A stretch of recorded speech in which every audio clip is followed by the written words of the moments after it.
Let's meet Dave. Dave is in his mid-40s. He's done a stellar job building wealth and saving over the decades.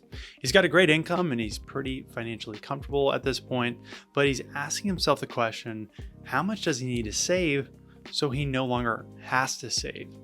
The issue is that Dave has heard horror stories of people saving too little for retirement, and he also knows that if he decides to retire early, there's going to be 40 to maybe even 50 years worth of retirement to look forward to, and that means he needs to make sure his savings last for quite a while. Plus, Dave's witnessed older family members struggle financially in their later years, and those memories have left him a little bit anxious about running out of money. As a result, he continues to work even though he doesn't particularly enjoy it. So in today's video, we're going to answer the question of how do I know if I'm in a position to stop saving for an early retirement? Because saving, let me be honest here, is always going to make sense on paper. But if you're already on track to meet your goals, continuing to save might actually cost you more than you realize. So the question that you're probably asking yourself is, okay, Matt, how do I flip the switch? How do I know if I'm in a position to stop saving or at least cut back? And I'll be the first person to tell you that it's not easy. I can give you all the financial numbers all day long, but there's such a strong emotional element to this that also must be taken into account. But I want to share with you 3 common reasons why I see people don't stop working and saving even though financially they can and they want to. Number 1 is you don't even know what you're saving for anymore.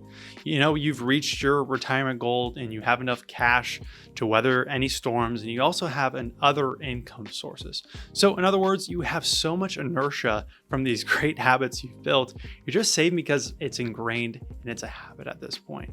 Number 2, you're at a point where one step forward keeps moving the goalpost 2 steps ahead.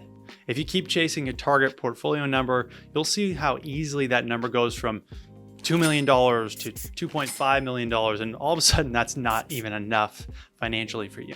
You won't stop working and saving until you can recognize that. Number 3 is you haven't thought through a strategy.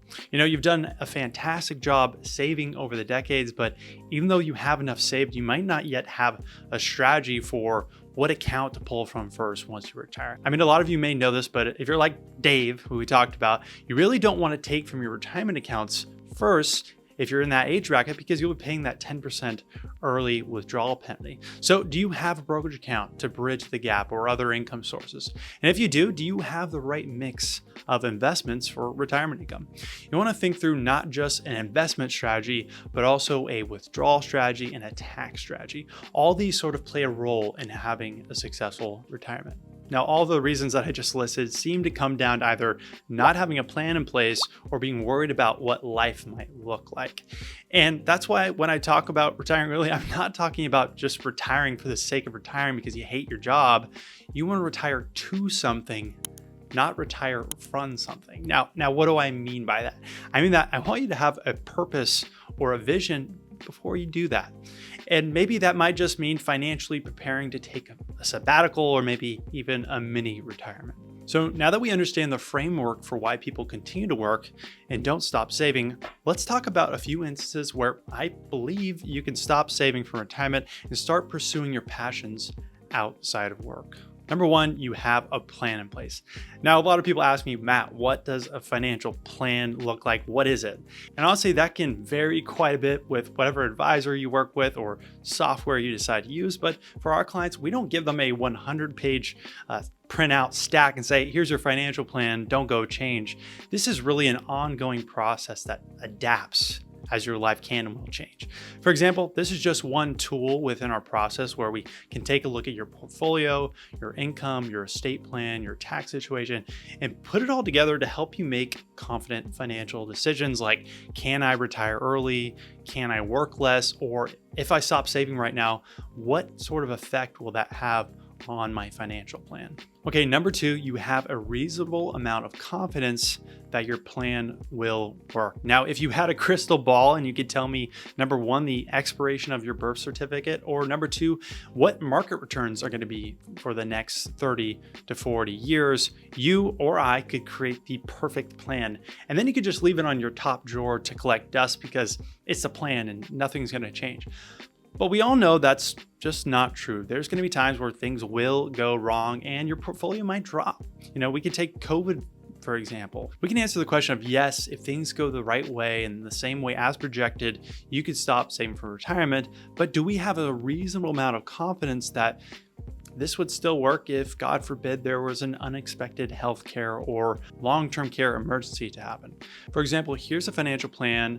At first glance, every blue bar represents their nest egg. You can see their money is going to last for a very long time, even if they were to retire early. But what if there was going to be a long-term healthcare event? And now you can see that the bar dropped because you may have to heavily dip into your portfolio to cover that. You want to have a reasonable level of confidence that your plan will work. And if you have that cushion and you've accounted for those what ifs, then you may no longer need to continue to save. Number 3 is you're sacrificing today for things you can never get back. And you've probably heard this saying countless times, and it's that time is our most valuable resource. I want to pull this up real quick, this picture right here. So this is your life and your time as a jar filled with marbles. Not surprisingly, most of your life is spent in bed, roughly about 33 years in total. The second largest chunk of time is the time we spend at work, totaling around 13 years out of a typical 15 years worth of employment. Now you know this, but this is quite a substantial portion of your life. The question that we all have to answer is, while you can continue to accumulate more money and continue to save and work, you can never buy more time. And I can assure you that it's easy to convince yourself to save more money because on paper, it looks great to continue saving. All those financial plans we build are gonna, of course, look a lot better if you continue to save. However, if you're already in a position to take a step back and enjoy life sooner, understanding that life is short will help you prioritize what truly matters. Again, this is Matt. I'm a certified financial planner with 1 Degree Advisors. I hope you found this video helpful. If you want help designing a plan to retire early or have work optional, you can reach out to me or anyone on my team, and we'll do a free early retirement analysis of your situation. You can go ahead and use that link in the description to get started. Thanks for watching, and I'll catch you guys on the next one.